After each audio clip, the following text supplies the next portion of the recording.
Bu diyarda həm tarix, həm mif, həm də bugünün nəfəsi duyulur. Amma nə qədər müasir görkəm alsa da, yenə də keçmişin ruhu öz sözünü deyir. Təbii və tarixi memarlıq abidələri bu torpağı unikal bir bölgəyə çevirib. Tarixi dini abidələr isə hər gün onları ziyarət edən yüzlərlə insanı ofsununa salır. Bu sehri yaşayanlar kəşflərin ardınca yenə onu görməyə gəlir. Bu diyar minilliklərlə formalaşıb. Onun əzəmətli dağları, sıldırım qayaları və özünə məxsus bir təbiəti var. Burada bəşəriyyətin böyük bir tarixi yatır. Bura Azərbaycanın ecazkar diyarı olan Naxçıvandır. Salam Naxçıvan.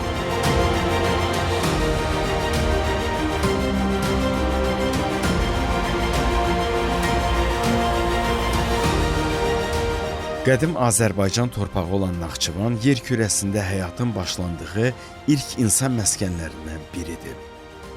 Dünyanın ən qədim mədəniyyət mərkəzlərindən olan bu diyar Azərbaycanın digər bölgələri kimi qədim şərq sivilizasiyaları ilə sıx bağlıdır. O, zəngin tarixi, elmi və mədəni irsə sahibdir. Təbiəti isə insanlarda heyranlıq hissi yaradır. Naxçıvan sözünün mənşəyini alimlər müxtəlif cür izah edirlər.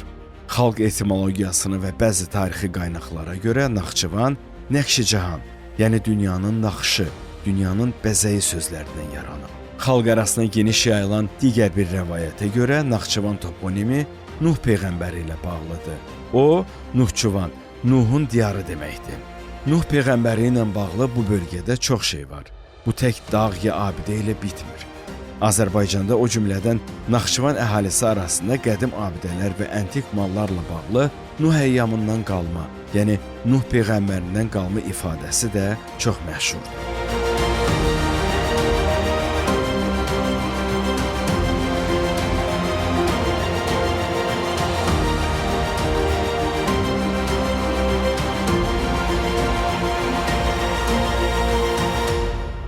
Əmir Teymurun qoşunlarına qarşı 14 ilə qədər qəhrəmancasına mübarizə aparan Əlincə qalası, adı Nuh peyğəmbərin əfsanəsi ilə bağlı Gəmiqaya qədim yaşayış məskəni və eramızdan əvvəl 3-cü 1-ci minilliklərə aid qayaüstü rəsmlər, 4 fəsli bir arada görəcəyiniz Göygöl möcüzəsi, müqəddəs kitab Quranda adı çəkilən, inançlı insanların ziyarətgahı olan, ibtidai insanların yaşayış məskəni sayılan dini mədəni abidə əfsanəvi Əshab-ı Kəhf mağarası, Kiçik Qafqazın ən hündür zirvəsi Qapıcıq, Nuhun gəmisinin zirvəsini 2 yerə böldüyü Haçadağ, qədim kəndlər, şərq nağıllarına bənzəyən şəhərlər, bol sulu şəlalələr, göz oxşayan məşhur göllər, hər biri sənət əsəri sayılan abidələr Naxçıvanı nəhəng bir turizm bölgəsinə çevirib.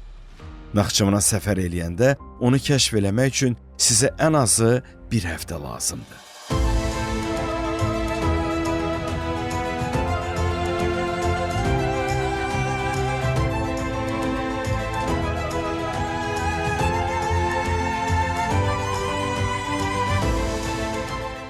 Naxçıvan bölgəsinə paytaxt Bakıdan təyyarə ilə gedə bilərsiniz. Bu təxminən 1 saat 20 dəqiqəlik yoldur. Təyyarədən düşən kimi sizi qədimliklə müasirliyin harmoniyasının ofsunu ağuşuna alacaq. Bölgənin qədim tarixi abidələri isə mərkəzdən o qədər də uzaqda deyil. İlk olaraq şərq memarlığının incisi sayılan, bütün şərqdə məşhur olan Naxçıvan Memarlıq Məktəbinin banisi, böyük sənətkar və mütəfəkkir alim Əcəmi Naxçıvaninin şah əsəri Möminə Xatun türbəsini ziyarət edə bilərsiniz. 12-ci əsrə aid türbənin əfsanəsi, romantik hekayəsi, memarlığı sizi valeh edəcək. Bu abidə UNESCO-nun ilkin siyahısına daxil edilib. UNESCO-nun irs siyahısına namizəd olan daha bir abidə Kəngərli rayonunda yerləşən Qarabağlar türbə kompleksidir. Bu möhtəşəm əsər dünya əhəmiyyətli abidədir. Memar Əhməd İbn Əyyub Əl-Hafiz Naxçıvaninin 2 əsəri günümüzə qədər gəlib çıxıb. Onlardan biri Qarabağlar türbəsidir. O, şərq memarlığının ən gözəl nümunələrindən biri sayılır. Naxçıvanda bir neçə türbə var ki, memarlığına görə onlar insanlarda heyranlıq hissi yaradırlar. Belə abidələrdən biri də Qarabağlar türbəsidir. 12-14-cü əsrə aid bu abidə Naxçıvanın Kəngərli rayonunun Qarabağlar kənd ərazisində yerləşir. Abidə 3 hissədən ibarətdir. Qoşa minarə, ona bitişik bina, həmin bina əvvəllər karvansaray, sonra mədrəsə, indi isə muzey kimi fəaliyyət göstərir və nəhayət türbə hissəsi. Qarabağlar türbəsi orta əsrlər memarlığının şahəsəri hesab edilir.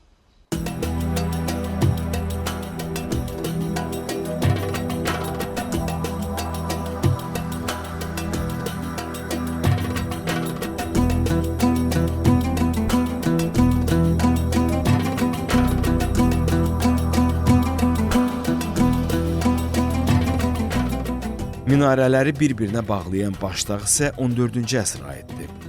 Başdağın üzərində Elxani hökmdarı Hülakü xanın xanımı Cahan Quti xatunun adı yazıldığından onun Quti xatunun şərəfinə tikildiyi güman olunur. Sarayda böyük nüfuza malik olan Quti xatun ağlı və bacarığı sayəsində dövlətin idarə olunmasında iştirak edib. Daş kitabədə adı çəkilən Quti xatun mənbələrdə Qutul xatun kimi də adlandırılır. Hazırki vəziyyətdə hündürlüyü 16 metrə çatan Qarabağlar türbəsində qülləvari türbələrin əsas xüsusiyyətləri əks olunub.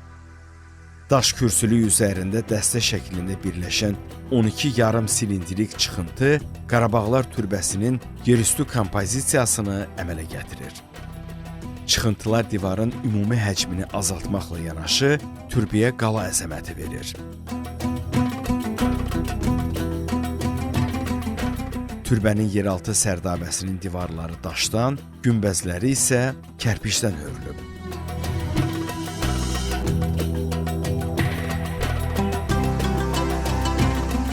Türbənin səthi qırmızı və firuzəyi kaşılı kərpiclərlə inşa olunub. O həndəsi ornamenti xatırladan kitabələrlə bəzədilib. Qarabağlar türbəsinin konus şəklində olan yuxarı günbəzi və müvafiq kitabələri dağıldığından türbənin tarixini dəqiq təyin eləmək çətindir. Lakin bütün araşdırmalar türbənin 14-cü əsrin əvvəllərində inşa olunduğunu göstərir. Abidə 2003-cü ildə əsaslı bərpa olunub.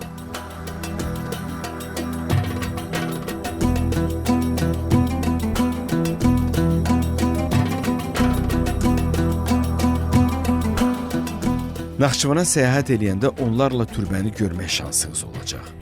Bu abidələr tək qəbrüstü tikili deyil, onlar həm də memarlıq nümunələridir. Bəziləri isə əsl sənət əsərdir və onlar dünya əhəmiyyətli abidələrdir. Gördüyünüz bu abidə Naxçıvanın Culfa rayonunun Gülüstan kənd ərazisində yerləşir. O, Gülüstan türbəsi adlanır. Bəzi mənbələrdə onu kəsik günbəz kimi də təqdim edirlər. Üzərində daş kitabə tapılmayıb, amma mütəxəssislər memarlığına görə onu 12-13-cü əsrlərə aid edirlər. Türbə 2 hissədən ibarətdir. Sərdabə və türbə hissəsi. Gülüstan türbəsi Naxçıvan memarlığının ən parlaq nümunələrindən biri sayılır.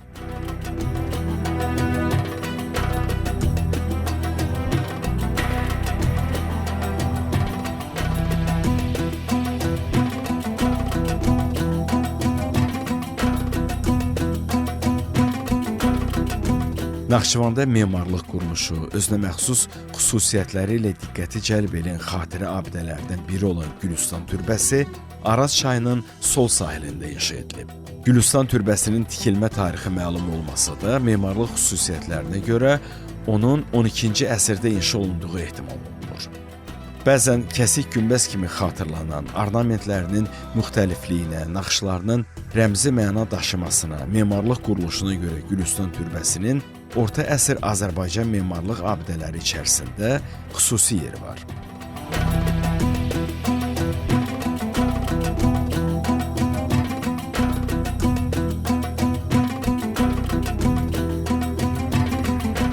Yuxarı hissə 12 üzlü qüllədən ibarətdir. Onun divarları gəclə suvalı. Türbənin üzərində yaradılan taxçaların içərisi incə naxış və ornamentlərlə doldurulub. Bu naxış və ornamentlər 1186-cı ildə Naxçıvan şəhərində inşa edilən Möminə Xatun türbəsinin ornamentləri ilə çox oxşardır. Gülüstan türbəsi 2015-ci ildə bərpa olunub.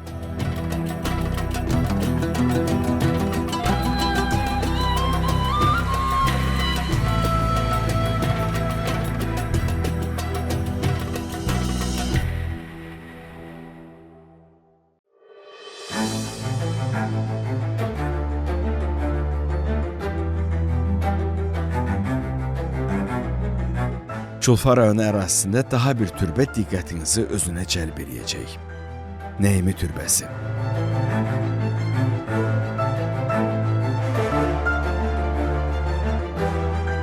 Xanəgah Neymi türbəsi həm də Əlincəçay xanəgahı kimi tanınır. Culfa rayonunun Xanəgah kəndində yerləşən orta əsrlərə aid memarlıq abidəsi dağın döşündə kiçik bir meydançada Əlincə qalasının yaxınlığında yerləşir. Bu kompleks türbədən və bitişik məscid binasından ibarətdir.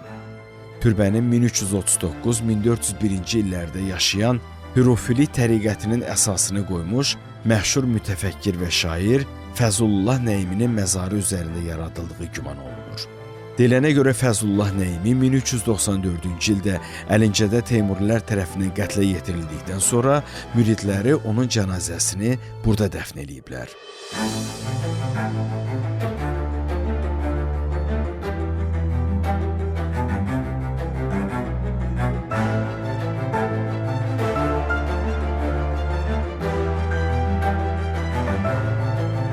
Xanəgah uzun müddət orada fəaliyyət göstərən dərvişlərin yaşayış, ibadət və zikr yeri olub.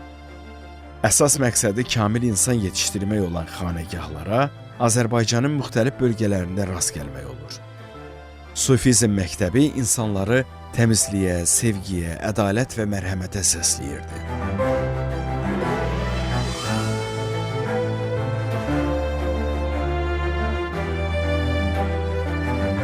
Qədim dövrlərdən yolunu Naxçıvandan salan məşhur səyyahlar bu torpağı ziyarətgah, cənnətin bir parçası adlandırıblar.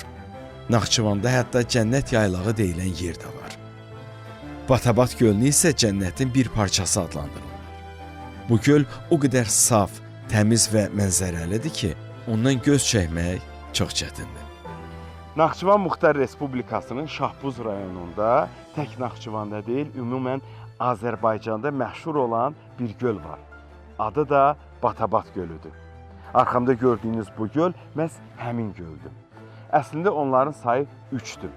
İkisinin özəlliyi ondan ibarətdir ki, onların ortasında ada var və bu adalardan birinə Üzən ada deyirlər. Üzən ada otlardan və torflardan ibarətdir. Siz onu birazdan görəcəksiniz. O ki qaldı, bu dəniz səviyyəsindən 2424 metr yüksəklikdə yerləşən Batabat gölünə, onun ətrafında mineral tərkibli bulaqlar da var.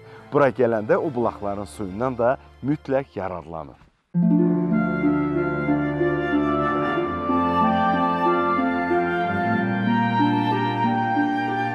Uçqun və sürüşmədən yaranan şirin sulu Batabat gölü Naxçıvan çayının başlanğıc götürdüyü mənzərəli Alp çəmənliklərinin əhatəsindədir. Yerli sakinlər onu göy üzünün yerə düşən parçası kimi vəsf edirlər. Gölü canlı görəndə siz də bu bənzətmənin şahidi olacaqsınız və bu sizi biraz da ofsunlayacaq. Gölün unikal cəhətlərindən biri də ortasında olan valehedici adanın olmasıdır. Müxtəlif quşlar yuva qurduğu ada ətraf mühitin ekosistemini dəyişərək gölə xüsusi gözəllik və cazibə qatıb.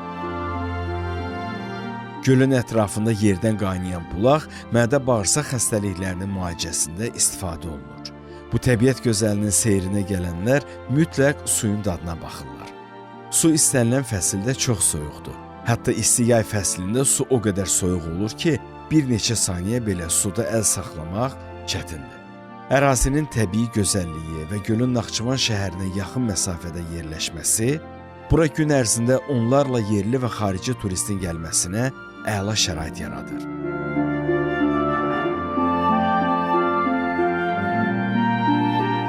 Batabat gölünə aid olan digər göl əsas göldən çox da uzaqda deyil. Məhz o göldə mövcud olan ada Üzən adadır. Torflardan və otlardan ibarət olan ada suyun dibinə bağlı deyil. Bu səbəbdən də külək onu müxtəlif istiqamətlərə hərəkət etdirir. Yəni məhz küləyin sayəsində ada üzür və istiqamətini dəyişir.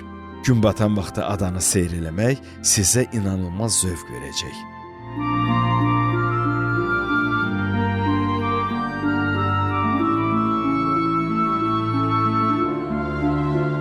Batabat gölünə aid olan 3-cü göldə isə ada yoxdur. Lakin o da gözəlliyi ilə heç də o biri göllərdən geri qalmır. Kiçik və sadə estakada ilə gölün ortasına kimi gedib, onun gözəlliyindən həzz ala, hətta fotosessiya da edə bilərsiniz.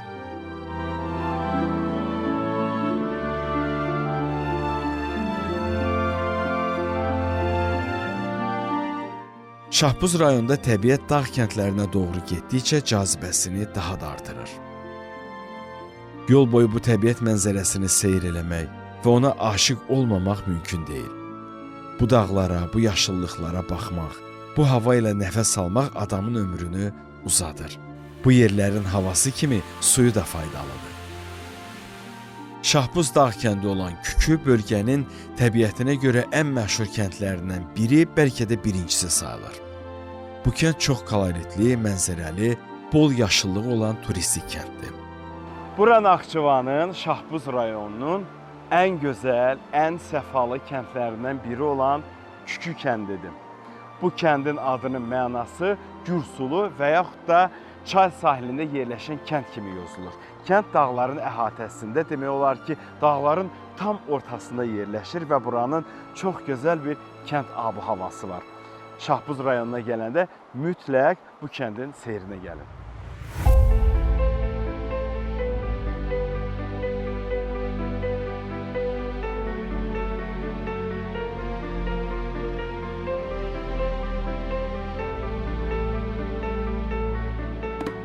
Kükü kəndi Dərələyə silsiləsinin cənub-qərb yamacındadır. Kənd ərazidən axan eyni adlı çayın adını daşıyır. Kəndi gəzdikcə onun ab-havası ruhunuzu oxşayacaq. Yaşı 500-ü keçən qocaman qoz ağacları isə kəndin simvoluna çevriliblər. Naxçıvan şəhərindən təxminən 50 kilometr məsafədə olan Kükü kəndi haqqında danışanda bir çoxların nəzərində Gürsulu, bumbuz bulaqlar, yaşıl çəmənlər, bir də yaraşıqlı dağlar canlanır. Kəndin ərazisində onu əhatə edən Kükü dağını, Qanlı göl və Keçəl dağı da görə bilərsiniz. Ərazinin unikal biomüxtəlifliyi və özünə məxsus landşaftı var. Deyilənə görə bu yerlərdə yay aylarında 3 fəsli bir arada yaşamaq mümkündür. Kəndə yaxın məsafədə dağlardan süzülüb gələn şəlalə var. Bu yerlərə səfər eləyən hər kəs onu görüb saf suyundan içmək istəyir.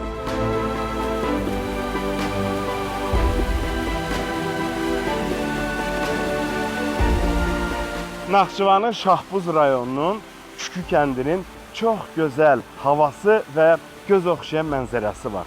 Onun daha bir təbiət gözəli gördüyünüz bu şəlalədir. Yerli sakinlər ona Kükü şəlaləsi deyirlər. Şəlalənin suyu dağlardan, qayalardan süzülən bulaqların suyundan əmələ gəlir və çox şəffafdır. Bura gəlib çıxmaq o qədər də çətin deyil. Odur ki, bu kəndə gələndə mütləq Kükü şəlaləsinin seyrinə gəlin.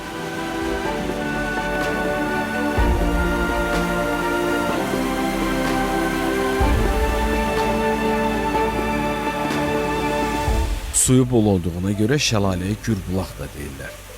İlk başda tək görünən şəlalə əslində bir neçə mərtəbəlidir. Dağlara qalxdıqca daha çox və fərqli şəlalələri görmək olur. Dəniz səviyyəsindən təxminən 2000 metr yüksəklikdə yerləşən Kükü kəndi və onun ətraf mənzərəsi sizdə yadda qalan xoş təəssürat yaradacaq. Onu da deyim ki, bu ərazilərə ekoturizm və hiking turları da mövcuddur.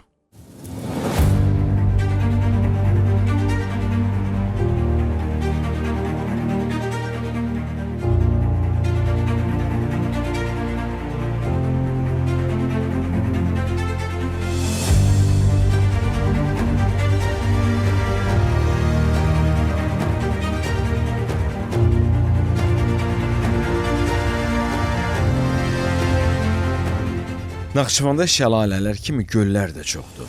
Bu bölgədə təbii olduğu kimi süni yaradılan göllər də az deyil. Mənzərəsi ilə fərqlənən bu göllərin özünə məxsus yaraşığı var. Bənəniyar gölü Naxçıvanda məşhur göllərdən biridir.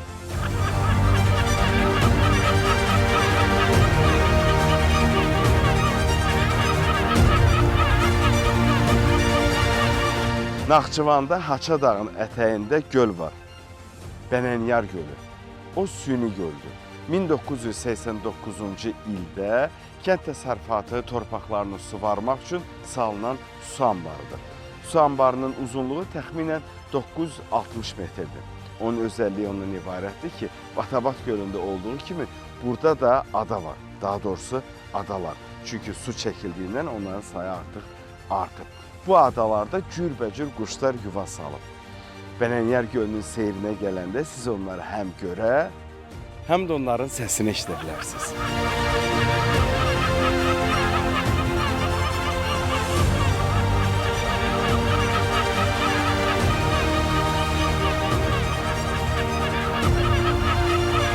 Muxtar Respublikanın ən iri su anbarlarından olan bu göl Bənəniyar kəndinin ərazisində yerləşir. Kənd Əlincə çayının sağ sahilində, Zəngəzur silsiləsinin yamaçlarındadır. Bəzi ədəbiyyatlarda Bənəniyar, Bənənigar kimi də qeyd alınıb. Bənəniyar sözü dağ boynunda yarğan, dağ aşırımında çuxur yer mənalarını bildirir. Burada fərqli bir təbiət mənzərəsinin şahidi olacaqsınız. Uzaqdan görünən Haça dağının əksi suya düşəndə mənzərə cazibəsini biraz da artırır.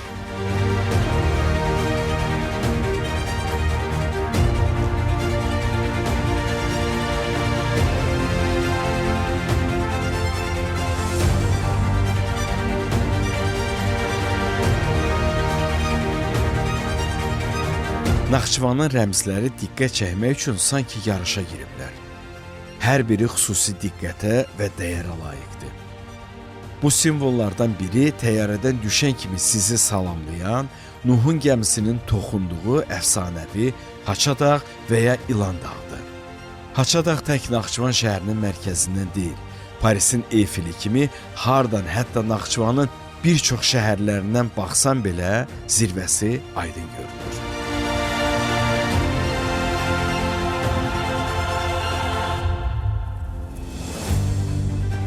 Haça dağ hündürlüyünə görə deyil, relyefinə görə ən çətin dağlardan sayılır. Çox dik olduğu üçün az adam tapılar ki, onun zirvəsinə gedib çıxa bilsin. Amma yaxşı bələdçiniz olsa, dağı fəth etməyə qərar verə bilərsiniz. Bizim kimi. Bura Naxçıvan Muxtar Respublikasının Culfa rayonunun ərazisində yerləşən Haça dağın ətəyidir. Bugün onu kəşf eləməyə gəlmişik. Bu dağın iki adı var. İlan dağ və Haça dağ. Yerli sakinlər burada daha çox ilanın olduğunu ilham eləyərək ona bu adı veriblər. Bəzən ilanlı dağ da deyirlər. Haça dağın isə öz hekayəsi var. Belə deyirlər ki, Peyğəmbər Nuhun gəmisi buradan keçəndə dağın zirvəsini iki hissəyə bölüb, yəni haçalayıb. O yüzden də ona bu adı veriblər, Haça dağ. Haça dağ Naxçıvanın simvollarından biri sayılır. Bu günləri onun zirvəsinə çıxmağa hazırlaşırıq və artıq yolun yarısını keçmişik. Düzdür, relyefinə görə bu dağı fəth eləmək çətindir, amma mümkündür. Biz də mümkün variantlardan istifadə edib onun zirvəsinə çıxırıq. Təbii ki, bələdçimiz də var.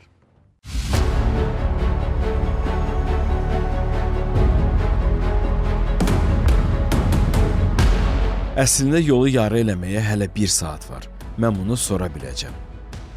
Dağlar adətən biraz kaprisli olurlar. Hər saat yaxşı hava olmur. Və ya deyilənə görə dağ səni gərək qəbul eləsin. Bizim bu faktlar sarıdan bəxtimiz gətirmişdi. Hava günəşli, zirvəyə doğru yol çətin olsa da çıxmaq mümkün idi. Bəzən daşlardan nərdivan pillələri kimi istifadə edirdik. Amma diqqətli olmaq lazımdır, çünki daşın altı boş ola bilər, yaxud daş sürüşə bilər. Çünki Haça dağın yolu hardan çıxırsan çıx, hansı marşrutu istifadə eləyirsən elə, fərqi yoxdur. O dik dağdır, yamaçları isə sıldırımdır. Onun zirvəsinə çıxmağın çətinliyi də elə bundadır. Haça dağın zirvəsini fəth eləmək üçün çox qərarlıydıq. Zirvəyə doğru xoş əhvalla, qısa fasilələrlə çıxırdıq. Bələdçimiz Salih Haça dağın zirvəsini 7 dəfə fəth edib. Bu da bizi həm güvənli, həm də psixoloji olaraq rahat durumda saxlayırdı. Hansı ki, dağ turizm həvəskarları üçün bu vacib məsələlərdən biridir. Bələdçinin peşəkarlığı, yola yaxşı bələd olması, bir deyil, bir neçə marşrutu bilməsi yürüşü çevik və arxayın eləyir.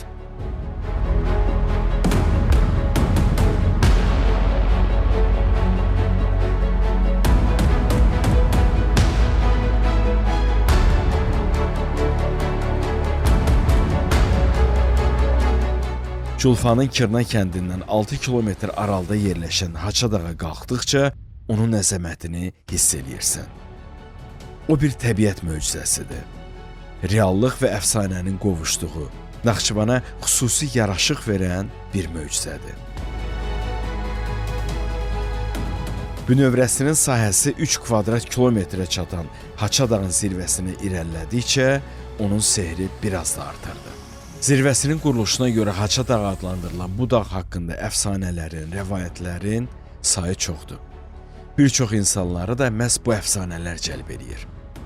Həmçinin zəngin flora və fauna aləminə malik Haça dağ, ekoturistlərin, alpinistlərin və ekstremal yürüyüş həvəskarlarının həvəslə dırmanmaq istədiyi bir dağdır. Onun zirvəsinə doğru qalxdıqca açılan heyrətamiz mənzərələr isə xüsusi zövq verir. Onlar həyatımızda gördüyümüz mənzərələrdən çox-çox fərqlənir.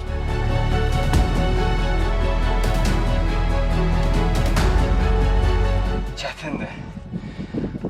Amma hiss eləyəndə ki, sən artıq zirvəyə yaxınlaşırsan, bir addım sonra belə bir dağın zirvəsinə çıxacaqsan. Oradan deyəcəksən ki, mən Naxçıvanda, Haça dağın zirvəsindəyəm. Salam Naxçıvan. Bax, o anı təsəvvür edib onun eşqi ilə enerji gəlir sənə və sən qalxırsan.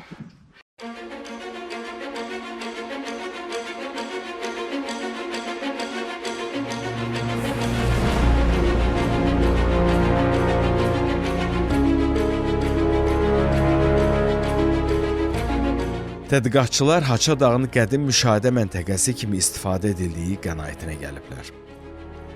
Deyilənə görə yaxınlaşan təhlükə haqqında burada yandırılmış ocaq vasitəsilə Əlincə qalasına, oradan isə digər qalalara məlumat verilirdi.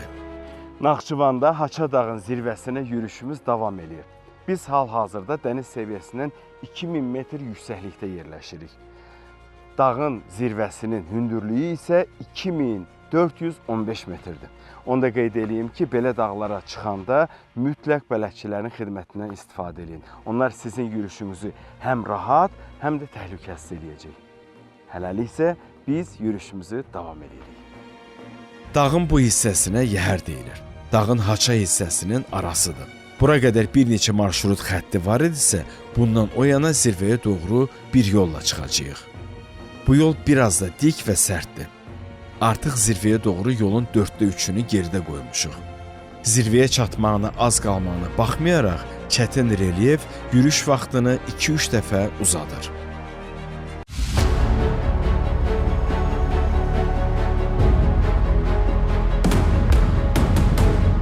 Dağa qalxanda müəyyən hissələrdə tikinti qalıqlarını görmək olur. Bunun müdafiə qurğusu olduğu ehtimal edilir. Onu xəbərləşmə qalasının ilkin müdafiə yeri adlandırırlar. Üst-üstə qoyulan daşların arasında bərkidici məhlul yoxdur. Son tunç və ilk dəmir dövrünə aid edilən təpəgöz tikilləri insanlarda heyrət yaradır. Bu daşların çəkisi 300, bəlkə də 500 kiloqram olar. Sanki qalanı nəhəng adamlar tikib. O, adi insan əməyinə oxşamır.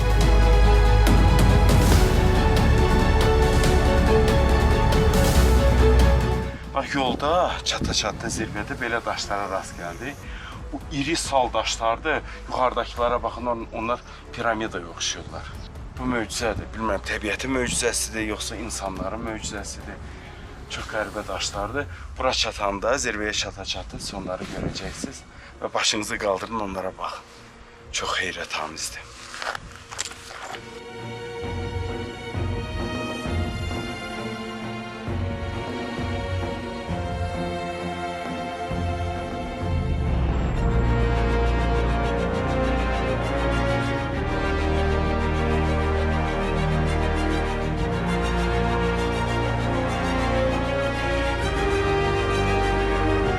Haçadağ zirvəsinə doğru çıxdıqca sizi təəccübləndirəcək. O təəccübləndirən məqamlardan biri də odur ki, Naxçıvanda demək olar ki, şam ağacı yetişmir. O yeganə bir yerdə yetişir. O da burada, Haçadağın zirvəsində və ətəyində. Burada daha çoxdur və onlar təbii yolla əmələ gəliblər. Yəni heç kim bura gətirib bu ağacları əkməyib. Daşlı çınqıllı yollarla üzü yuxarı qalxaraq nəhayət gəlib Haçadağın zirvəsinə çıxdıq.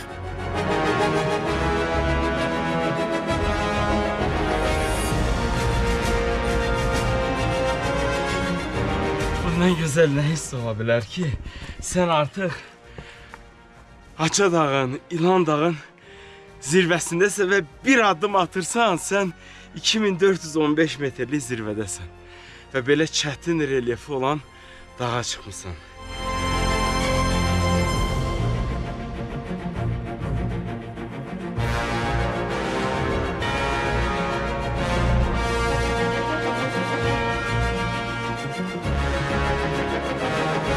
Nəhayət bu qocaman dağın zirvəsindən Naxçıvana baxacağıq. Bu dəfə biz Naxçıvanı məhz Haçadağın zirvəsindən kəşf edəcəyik. Bura Naxçıvanın vizit kartı sayılan Haçadağın zirvəsidir. Biz Haçadağın tam zirvəsindəyik. 2415 metr yüksəklik. Düzdür, bura gəlmək o qədər də asan olmadı, amma bu mümkündür. Buradan Naxçıvana gözəl bir panorama açılır. Buradan Naxçıvanın kəndləri, zirvələri, dağları, çayları aydın şəkildə görünür.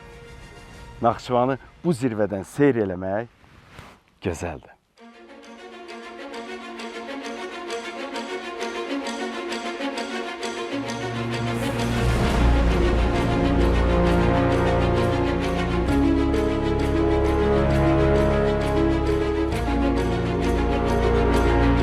Yaranma tarixi min illərə söykənən, neçə-neçə dastanların, əfsanələrin qəhrəmanı olan Haçadağ, Nuhun tufanından tutmuş yüzlərlə tarixi hadisələrə şahidlik edir. Onun zirvəsinə toxunmaq adamı çox həyəcanlandırır. Sanki adam böyük bir tarixə toxunur. Onun ruhunu hiss edir.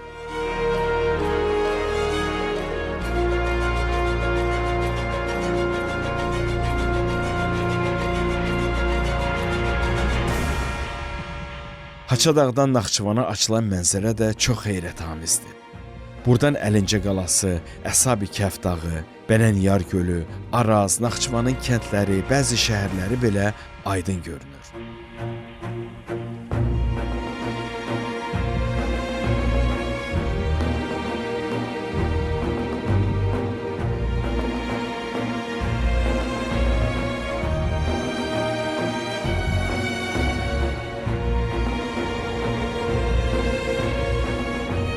Naxçıvanın əsas rəmzlərindən biri sayılan Haçadağın zirvəsindən düşəndə yenə bir-birindən gözəl mənzərələrin şahidi olacaqsınız. Hətta burada dağ keçilərini belə görə bilərsiniz. Biz onları gözlə görsək də tez gizləndikləri üçün kameraya çəkə bilmədik. Haçadağın flora faunası da sizdə maraq oyadacaq. Limon ətirli kəhliyotunun ətri, Naxçıvanda rast gəlinməyən məhz burada görəcəyiniz şam ağacları, mamırlı sıldırım qayalar, nəhəng daş parçaları, tikililər yürüşümüzü çox zənginləşdirəcəkdir. Bu yürüşdə sizi yaşamadığınız emosiyalar, sərgüzəştlər gözləyir. Naxçıvanda Haçadağ zirvəsinə yürüş tək əzəmətli, nəhəng, zəhmli bir dağın kəşfi deyil, bu həm də özünüzün kəşfidir. Tək dünyanı, təbiəti deyil, özünü də kəşf edirsənsə, bu dərin bir təəssüratın nəticəsidir. Belə təəssüratlar həyata baxışımızı dəyişir, bizi tamamlayır. Məhz Haçadağda siz bunları yaşayacaqsınız.